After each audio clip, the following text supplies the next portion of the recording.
Una mujer de 70 años murió esta mañana luego de recibir un ataque por parte de dos perros de raza Pitbull en el interior de su domicilio. El hecho ocurrió en la 32 Avenida y 50 calles de la colonia El Granizo, en la zona 7 de la capital.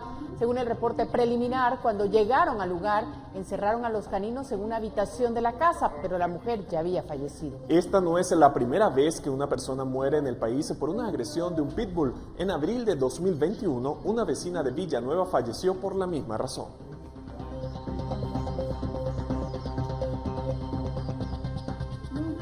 Amigos televidentes, sean todos bienvenidos a la emisión estelar de Noticiero Guatevisión, una jornada bastante noticiosa, pero antes vamos a recibir a María Luisa Gómez. María Luisa, ¿qué tal? Buenas noches. Buenas noches, Alberto, gracias, todos listos y todo preparado para que usted se informe. Gracias por estar con nosotros, iniciamos. Salud visitará empresas y entidades para aumentar vacunación con dosis de Sputnik V cuando faltan menos de 30 días para el vencimiento de otras 2.9 millones de dosis. Se confirman cambios en el horario para el consumo y expendio de bebidas alcohólicas en el país y que entra en vigencia a partir de este miércoles. Acribillan a Hans Lemus Lorenzana, nieto del narcotraficante Waldemar Lorenzana, conocido como el Patriarca, y a sus guardaespaldas en un ataque armado en Huité, Zacapa. Declaran alerta naranja sanitaria en Quetzaltenango por la acumulación de toneladas de basura debido a una protesta de pobladores que rechazan altos cobros por arbitrios. Iker Casillas visita nuestro país como representante de la Fundación Real Madrid, que se une a Tigo Guatemala en un proyecto para apoyar la educación digital de más de 10.000 niños. Rusia dice estar dispuesta a discutir el cese del fuego con Ucrania, aunque intensificó sus bombardeos en ese país. Ella cobró la vida de cientos de personas, incluidos.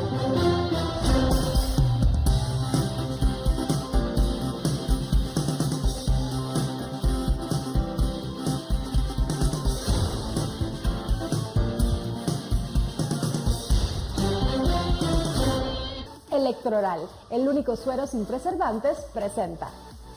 Pese a que persisten los contagios por coronavirus, el Ministerio de Gobernación redujo el horario de la ley seca. Así es, este día quedaron establecidos los nuevos parámetros en los que se prohíbe el consumo de bebidas alcohólicas.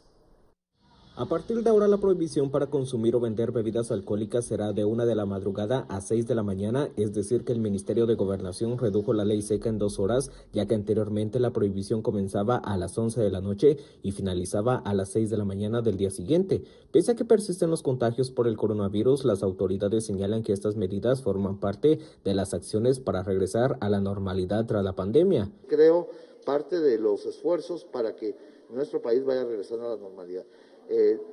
Claro, uno como ministro de Salud prefiere lógicamente que haya tal vez un mayor nivel de restricción, pero también este es un equilibrio el que debemos encontrar. Creo que también, y debo mencionarlo, hay mucha conciencia ya en la gente, más conciencia cada día de cómo deben de cuidarse.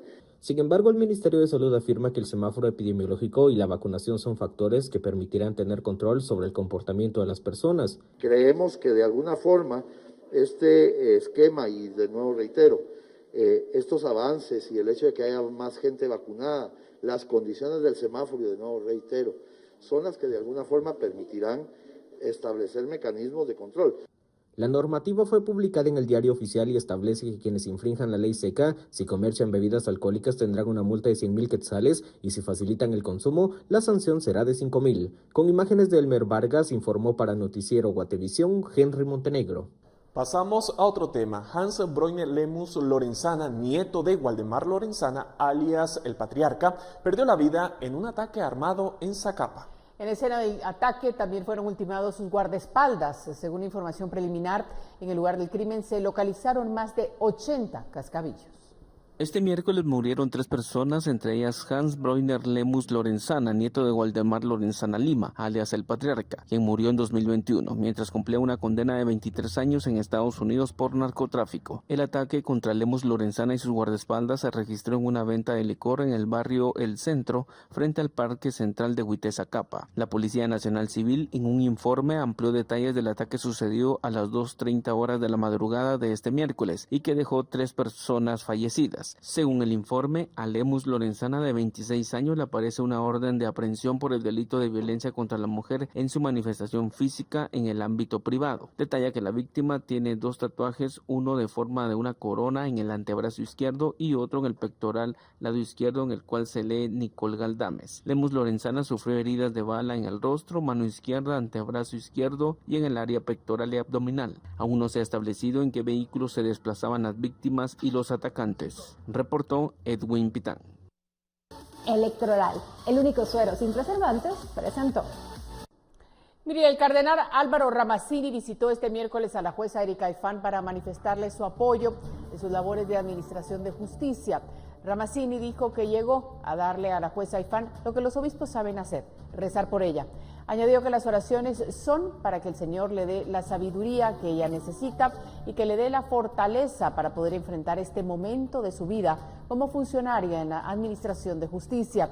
Al ser consultado sobre si creía que había una persecución contra jueces, Ramazzini respondió que esa es la idea que se ha llegado a formar por la manera en la que los han tratado. Según las informaciones y según lo que hemos hablado, esa es la impresión que uno puede formarse. Indudablemente que no es el campo en el que yo estoy fuertemente involucrado, entonces yo me informo o platico, por eso he venido a platicar ahora con ella, ¿verdad? Para poder tener también informaciones de primera mano. Pero sabemos que aquí en este país, cuando hay personas que buscan realmente ser justas y aplicar la ley, porque al final se trata de eso, ¿no? De aplicar la ley justamente y equitativamente, pues habrá sectores o personas que no estarán de acuerdo y tendrán pues sus reacciones que no siempre van a ser positivas.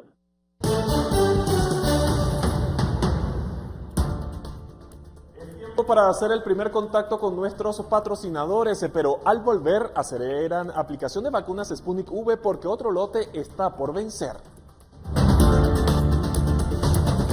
Continuamos, y trabajadores del Hospital Roosevelt mantienen una protesta afuera del Ministerio de Salud Pública y Asistencia Social por la falta de pago salarial de 2 meses acumulados. Representantes dieron a conocer que al momento no se les ha efectuado el pago de su sueldo que fue prometido por el Ministerio de Salud, por el ministro Francisco Coma, debido a que se comprometió que a las 6 de la tarde los pagos se realizarían para el personal del centro hospitalario.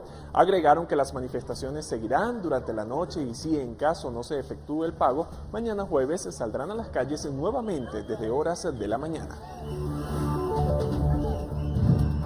Vamos a esperar hasta las 8 o 9, no sabemos, ya que todavía tenemos una delegación adentro del ministerio que está monitoreando que efectivamente se envíe el oficio al Ministerio de Finanzas para que el Ministerio de Finanzas pueda acreditar en los bancos y que los bancos esperaríamos que comprendan la situación de los compañeros, no retengan el salario y se les acredite a cada una de las cuentas inmediatamente.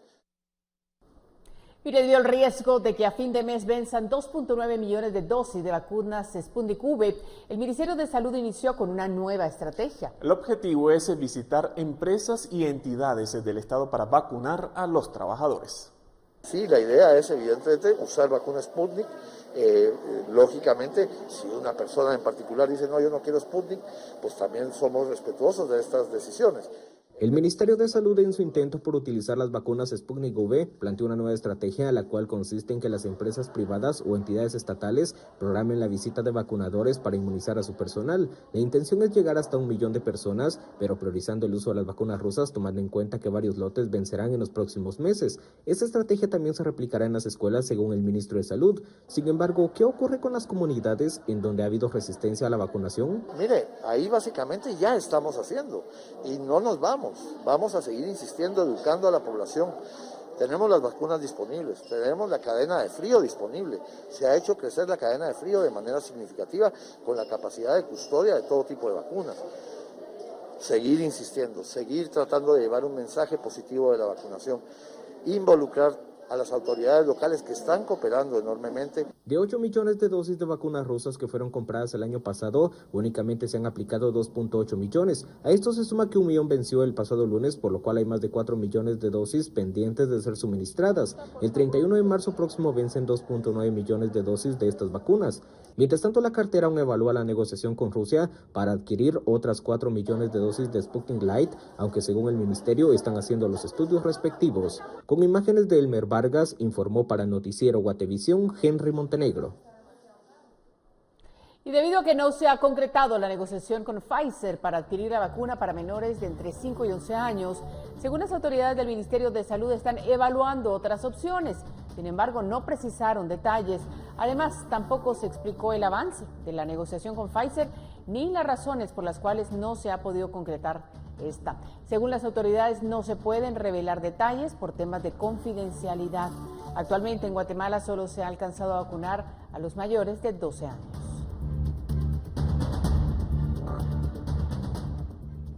Y por otra parte, la Comisión de Salud del Congreso de la República será la encargada de analizar el veto del presidente Alejandro Yamatei a la ley de vacunación.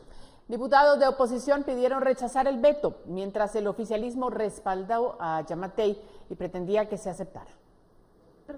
En medio de cuestionamientos y criterios encontrados entre el oficialismo y la oposición, el Pleno del Congreso decidió que sea la Comisión de Salud la que conozca el veto presidencial a la ley de vacunación. El criterio del Ejecutivo es que existen contradicciones e inconsistencias, lo cual genera falta de certeza jurídica en dicha ley. Sin embargo, en el Congreso el oficialismo propuso que se aceptara el veto, mientras que la oposición cuestionó la decisión de Yamatei y buscaba que fuera rechazado. Me hace preguntarme si no será que el presidente leyó una iniciativa que no era, ¿verdad?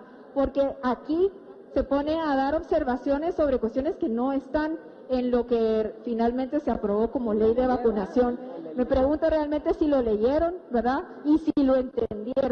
Incluso hubo cruce de palabras entre la presidenta del Legislativo y la oposición. Solo le pediría que no me amenace de ninguna forma. No estoy haciendo eso. Y que no me levante la voz, le estoy tratando con respeto. Puede usted verlo, señora presidenta. Puede usted verlo, señora presidenta. Me ha llamado la atención, diputado.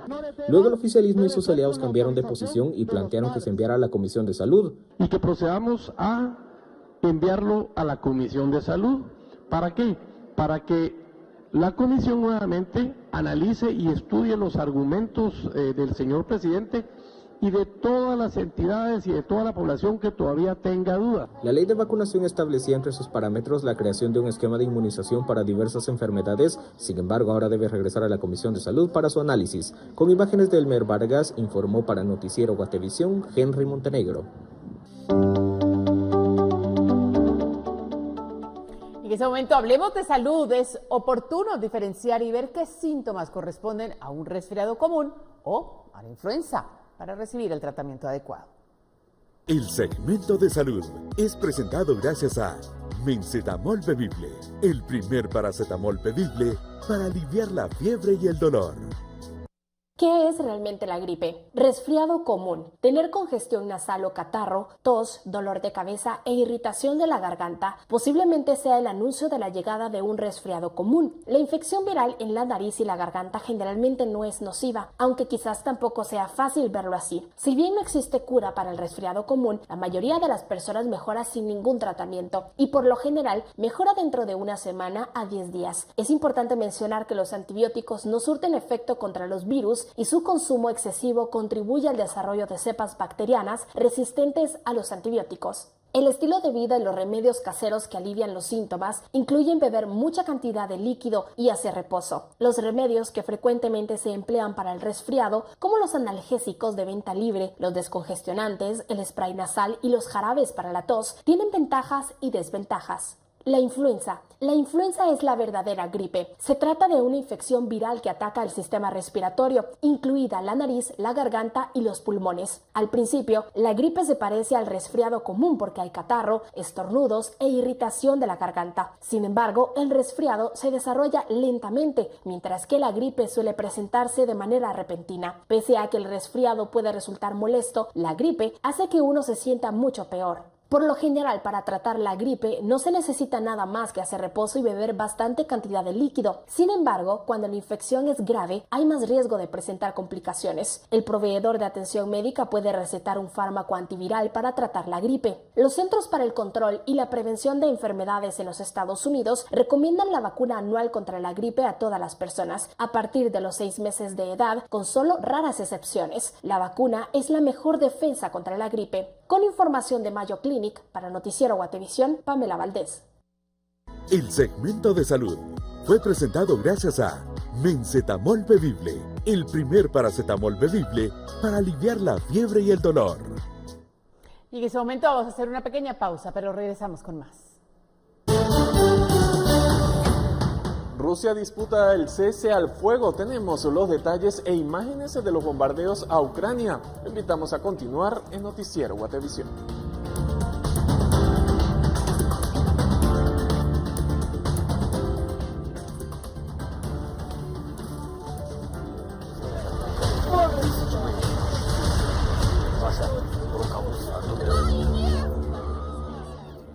Noticias del mundo. Rusia se dijo dispuesta a discutir el jueves un cese al fuego con Ucrania, aunque intensificó sus bombardeos en ese país y se vio expuesta a la apertura de una investigación de la Corte Penal Internacional por presuntos crímenes de guerra.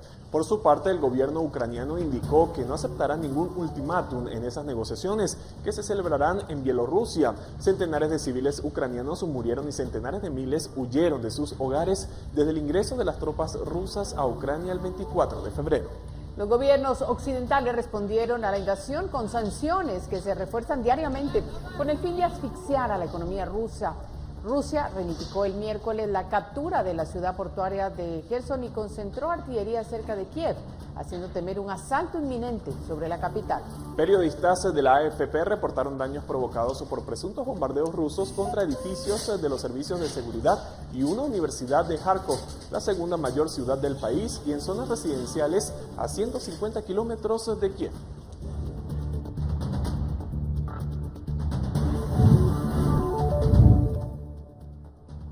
Y el periodista y camarógrafo Evgeny Sakun de la cadena de televisión Kiev Live TV falleció durante el bombardeo del ejército ruso contra la torre de radio y televisión de la capital ucraniana, según informó Reporteros Sin Fronteras. En total murieron 5 personas víctimas de este atentado. El proyectil cayó contra un edificio cercano a la torre la tarde del martes. Como consecuencia se produjo una explosión y un incendio.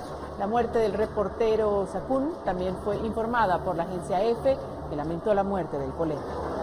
¿Sí? Давай далі.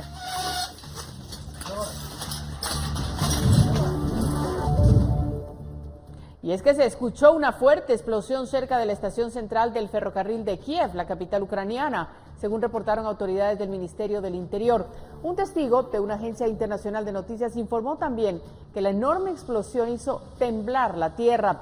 La estación cercana al lugar de la explosión es el lugar al que miles de mujeres y niños están siendo evacuados.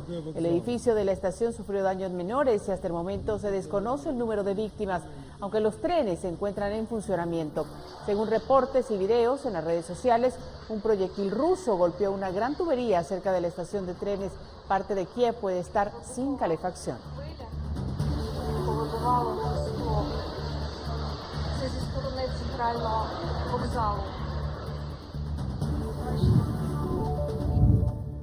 ¿Imagina despertar con un tanque parqueado frente a su casa? Este usuario de la red social Twitter, que reside en Kherson, así lo vivió hoy. Las fuerzas terrestres rusas ya combaten en los barrios residenciales de esta ciudad costera. El gobierno ruso reclamó ya el control territorial del lugar, lo que supondría perder el acceso al puerto más grande del país a las fuerzas de Kiev.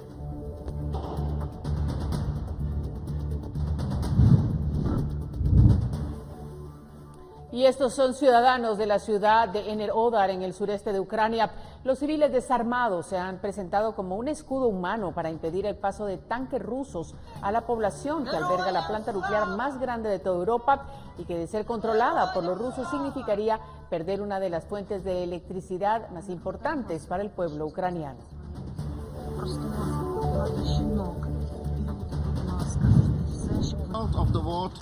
Condena la Asamblea General de la ONU por la invasión rusa contra Ucrania.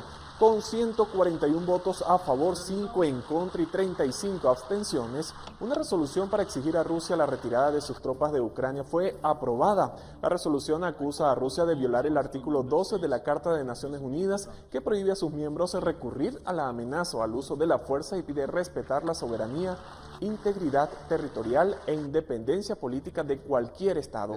Europa y Estados Unidos han adoptado sanciones destinadas a aislar a Rusia y a asfixiar su economía, en lo que Bielorrusia, un fiel aliado de Moscú, denominó terrorismo económico.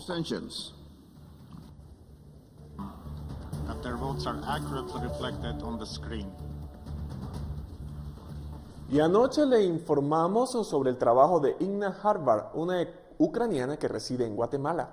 En la siguiente nota, Ina relata el calvario que están viviendo sus connacionales y lucha por enviar ayuda a los damnificados. Inna Harbar, una joven ucraniana que reside en la capital guatemalteca, compartió con el noticiero Guatevisión cómo está viviendo la invasión rusa a su país y qué está haciendo para ayudar a sus compatriotas. Harbar cuenta que actualmente está tratando de obtener fondos para ayudar a sus compatriotas, para lo cual ofrece platillos europeos en línea y abrió una cuenta para quienes deseen ayudar. Yo pensé que necesito hacer algo, desde lejos por lo menos. Por eso decidí que el 50% de mis ganancias de la casa de la ucraniana será transferida a ayudar a la gente en mi país, ¿verdad? A la mayoría que se quedó y que ahorita no puede evacuar. Harbar relata que siente impotencia por la invasión rusa a su país. Yo vivo en un pueblo pequeñito de Ucrania. Pero como ahorita estoy en Ucrania, ¿verdad? Y con todo lo que está pasando y con que también tengo la influencia en las redes sociales, ¿verdad? Y por sentirme tan impotente de no poder estar en mi país para luchar. La joven de 24 años, que reside en la zona 10 capitalina en Guatemala, lleva 2 años viviendo en este territorio, después de su matrimonio con un guatemalteco. Refirió que ella nació en la localidad de Shakba, al noreste del país, fronteriza con Bielorrusia, aliada del ejército ruso. Con información de William Oliva, reportó Edwin Pitán. Y damos paso al programa Razón de Estado, pero continúe en sintonía de Noticiero Guatevisión porque tenemos detalles de la visita que hizo Iker Casillas a Guatemala. Regresamos después de Razón de Estado. Gracias por continuar con Noticiero Guatevisión. Y este día se celebra el miércoles de ceniza, fecha que marca el inicio de la Cuaresma. Es por ello que Pablo Juárez nos comenta cómo vivió esta jornada la comunidad católica de Guatemala. Conviértete y cree en el Evangelio. Esta es la frase que los sacerdotes de la comunidad católica pronunciaron este día que se celebra el miércoles de ceniza, fecha que marca el inicio de la Cuaresma. ¿Pero qué significa esta importante tradición para la fe católica? Lo conoceremos a continuación. Lo primero es que es una tradición antigua, muy antigua. La idea de la ceniza como símbolo de conversión, de cambio, la podemos encontrar, por ejemplo, en el relato del rey David en el Antiguo Testamento. Entonces, digamos, la fuerza que tiene la ceniza es la posibilidad que de algo muerto surja la vida.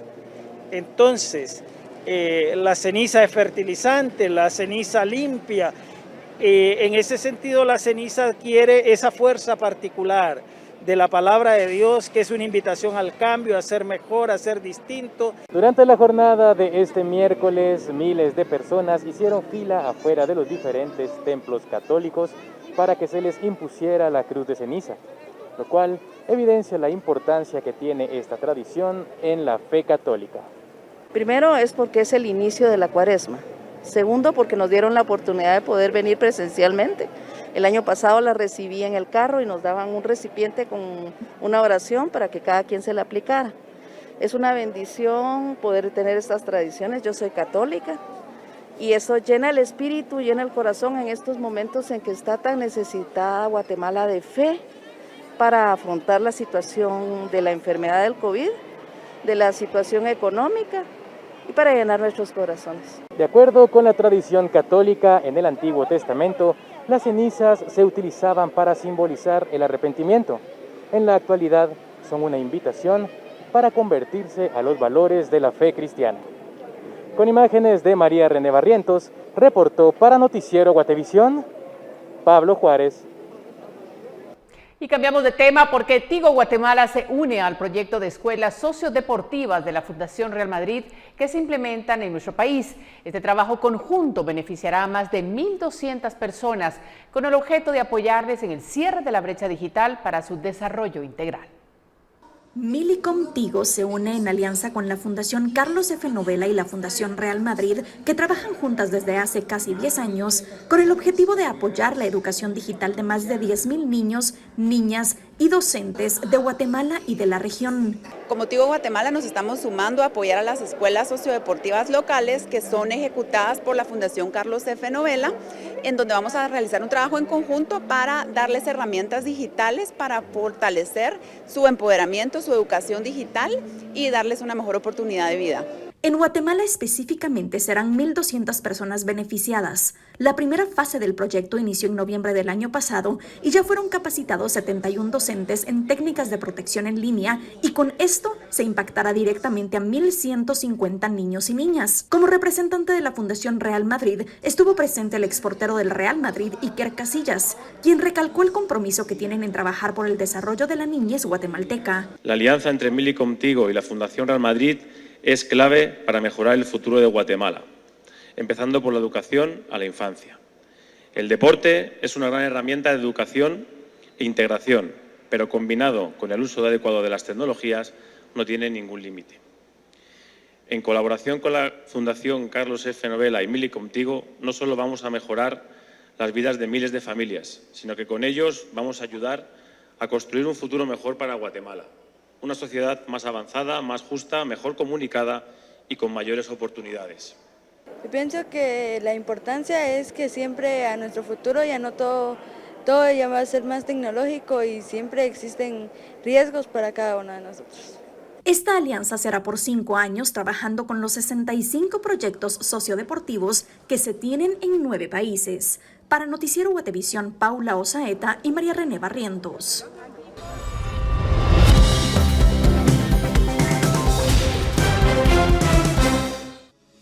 La confianza es el fundamento de toda relación humana.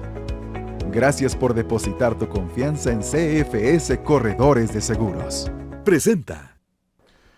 Ahora vamos con la información que recibimos a través del servicio de Guate Reporta. En esta oportunidad, Óscar Castañeda nos envió información sobre los trabajos que se efectúan en la ampliación de la carretera que va desde Santa Cruz Varillas a Río Espíritu, en Huehuetenango. El reporte dice que el paso de vehículos se ha vuelto peligroso por la cantidad de lodo que se ha acumulado. Esto ha llegado a tal extremo que hay ocasiones en que el lugar se vuelve intransitable. Bueno, y Francisco López nos envió información que se genera en la montaña El Merendón, en la Unión Zacapa. En este lugar, decenas de pobladores de diferentes comunidades hacen una protesta en contra de la tala que se efectúa en los bosques del lugar. Los pobladores han retenido maquinaria para impedir que el corte de árboles continúe. Según el reporte, mañana jueves se llevará a cabo una mesa de diálogo entre las partes involucradas. Los lugareños rechazan la tala para evitar que se pierdan nacimientos de agua y que se produzcan deslaves en época de invierno. Y finalizamos con el reporte que nos invita a que viajemos por Guatemala. Se trata de imágenes que nos compartió Roberto y que nos muestra parte del recorrido por Río Dulce, desde Livingston con dirección al castillo de San Felipe en Izabal. Este río tiene alrededor de 43 kilómetros de largo y es la puerta de entrada al Mar Caribe. Tiene una profundidad de 30 a 50 metros y en un ancho de aproximadamente de 200 metros. Todo el recorrido fue bajo un mar de nubes. Y bueno, una de las tantas maravillas que nos regala Guatemala.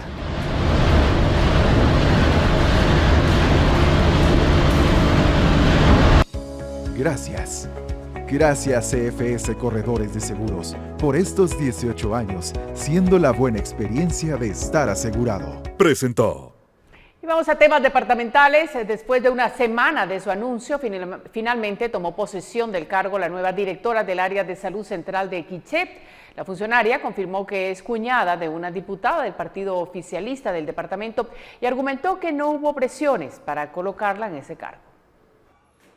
Tras 5 horas de espera, finalmente la nueva directora concedió una entrevista a la prensa, en la que confirmó ser cuñada de la diputada por Quiché del partido Vamos, Gracie de León, y hermana de un ex viceministro del Ministerio de Comunicaciones.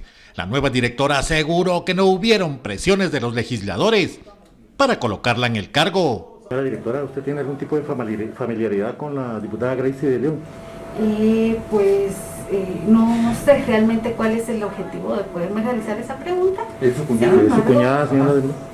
Sin embargo, puede ser de que sí tengamos algún tipo de familiaridad, pero no sé a qué viene la pregunta, ¿verdad? La nueva directora fue médica internista del Centro de Salud del Cantón Chupol de Chichicastenango, Quiché. Afirmó que llenó todos los requisitos para ocupar el cargo, mientras existen otras profesionales que cuentan con más experiencia. Francisco Rosal, exdirector del área de salud, señaló que fue retirado de su puesto por presiones de 2 diputados de Quiché. Rosal enfrentó serios señalamientos de la prensa por no brindar información, por el bajo porcentaje de vacunación contra el COVID-19, así como haber autorizado la presentación de un convite en el peor momento de la pandemia en Santa Cruz del Quiché. Ya que se identificó que había una situación anómala en cuanto a las familiaridades que se puedan tener con la persona que pueda ser nombrada para directora de área de salud. La directora afirmó que no habrán cambios administrativos, pero que realizará una evaluación al personal. Para Noticiero Guatevisión reportó Héctor Cordero. Un tribunal de femicidio condena a un ex candidato a diputado. ¿Por qué delito fue juzgado y qué pena deberá pagar? Tenemos todos los detalles luego de la pausa. Continuamos. Sorprendidos quedaron vecinos de la zona 8 de Cobán, quienes bloquearon una calle por daños en la carretera. Pero cuando personal de la municipalidad abrió el pavimento, encontraron una caverna que se extiende y pone en riesgo varias viviendas. Por su parte, la municipalidad de Cobán afirmó que ya le está dando seguimiento al reporte de los vecinos y que se le dará solución a la problemática para que no se agrave. Hace unas semanas, varias viviendas en Carchá sufrieron daños a causa de un hundimiento y con este hallazgo se podría evitar daños estructurales.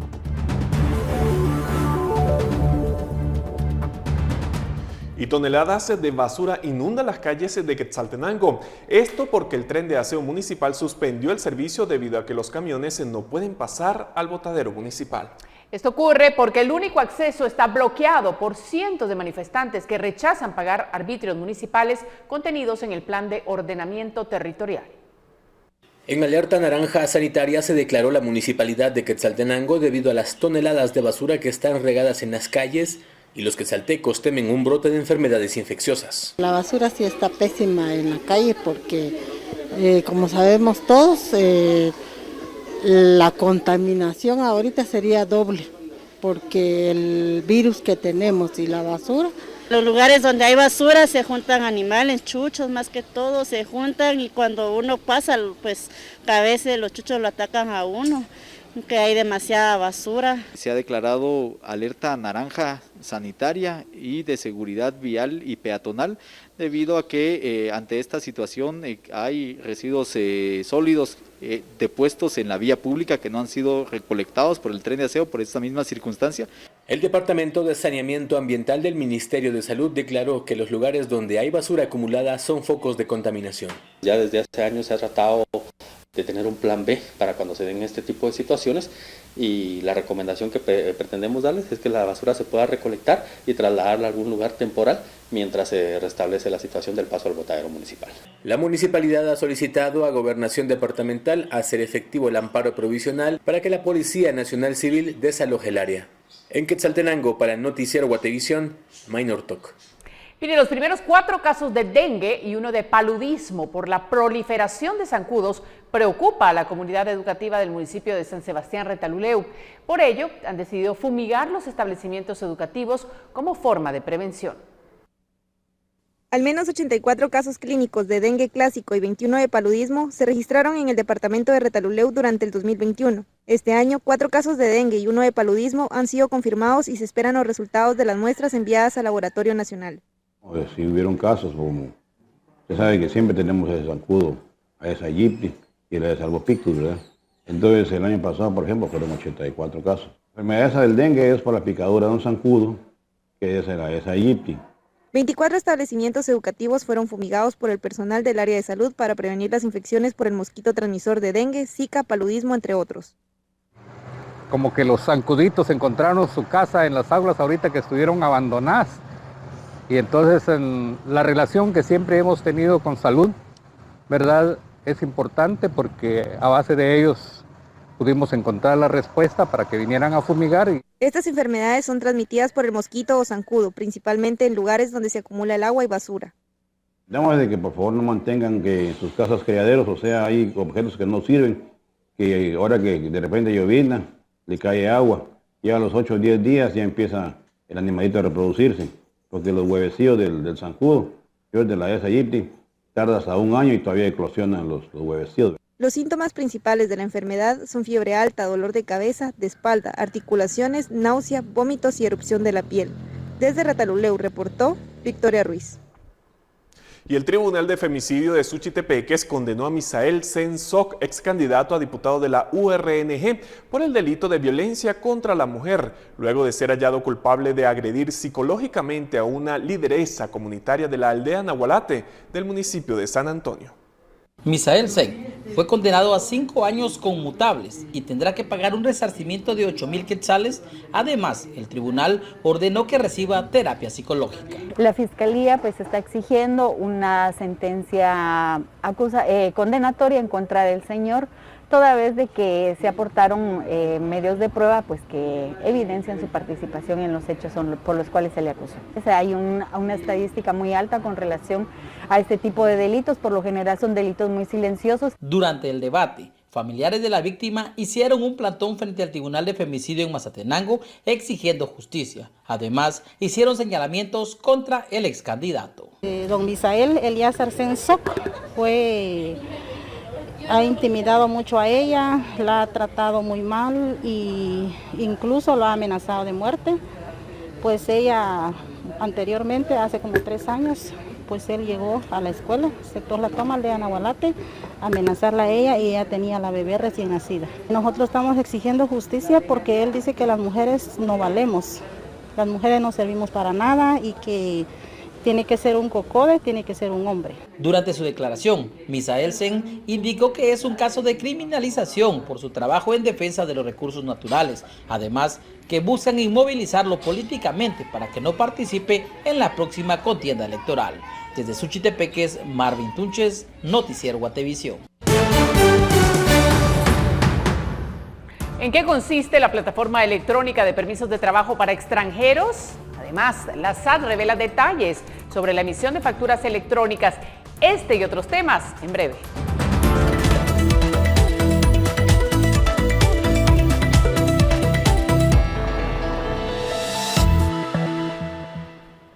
Bueno, y a esta hora de la noche ya está con nosotros Paula Usaeta. Porque es momento de que hablemos de dinero.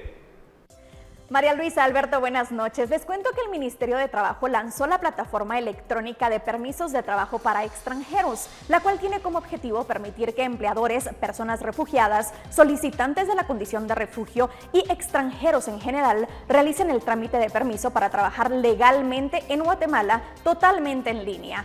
Con el uso de la nueva plataforma se reducirá de 169 a 15 días el tiempo de emisión del permiso de trabajo para extranjeros solicitado por el empleador, de 100 a 10 días las solicitudes de extranjeros individuales y de 21 a 4 días la aprobación del permiso de trabajo para personas refugiadas o solicitantes de la condición de refugios.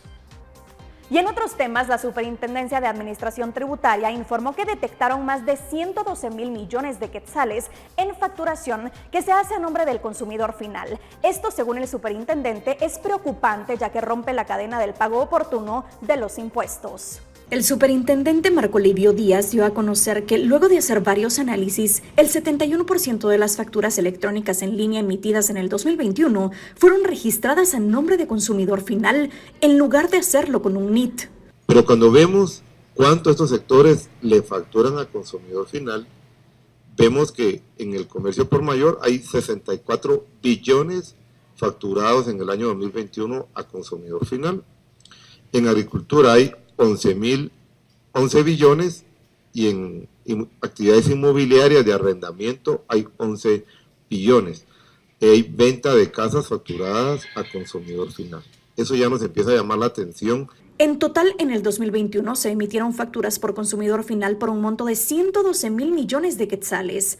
209,331 facturas fueron por montos superiores a 25,000 quetzales, lo que equivale a más de 15,000 millones que no tienen un registro específico, mientras que el resto de las facturas identificadas fueron emitidas por montos menores a 25,000 quetzales. Hicimos un recuento y el 91% de estos consumidores finales está concentrado en 5 sectores para tener más información para análisis. Al comercio por mayor y menor, como ya lo había dicho, tiene el 57%. La agricultura tiene el 9%. Las inmobiliarias tienen el 9%, casi 10%. Aquí también en industrias en agricultura casi 10%. La industria 8.33% y el suministro de gas y agua 5.68%. Aquí el gas sobresale. El superintendente recomendó a la población utilizar el Código Único de Identificación en caso de no contar con un número de NIT. Actualmente hay 473,000 emisores de FEL habilitados en Guatemala y más del 95% de la facturación total del país se realiza de manera electrónica. El 2021 fue un año desafiante para el reclutamiento y para lograr los objetivos de contrataciones en esta nueva era. Las siguientes son algunas de las tendencias más importantes que están remodelando la contratación. Busque la automatización para administrar procesos que consumen mucho tiempo. Al aprovechar la automatización, los empleadores pueden compensar las tareas de reclutamiento manual y recuperar tiempo para concentrarse en conectarse con empleados potenciales y hacer crecer sus empresas. Emplee contratación basada en habilidades. A veces un buen currículum puede que no sea lo que está buscando. Al agregar pruebas de habilidades en el proceso de contratación, los empleadores pueden identificar rápido y fácilmente el talento con las habilidades para el trabajo. Apoyar la contratación híbrida con entrevistas virtuales es otra tendencia. Esto disminuye el tiempo de contratación. Ofrezca beneficios que respalden el estilo de vida de los candidatos. Los beneficios tales como días de bienestar, reembolsos u horarios flexibles pueden ser algunas ideas. Espero que tome estas tendencias en cuenta. Yo regreso mañana con más consejos. Buenas noches. Buenas noches para ti también, Pablo, y de esta manera nos despedimos de la emisión estelar de Noticiero Guatevisión. La invitación, por supuesto, es a que se mantenga informado minuto a minuto a través de nuestras plataformas digitales. María Luisa. Alberto, buenas noches a ustedes también, y para decirles adiós lo vamos a hacer con las imágenes de un artista de Kosovo, especialista en mosaicos hechos con semillas. Él creó el retrato de 7.5 metros cuadrados del presidente ucraniano Volodymyr Zelensky. Para el artista, el mandatario ucraniano ha inspirado al mundo entero en su lucha contra la invasión rusa. Gracias por habernos acompañado. Hasta mañana.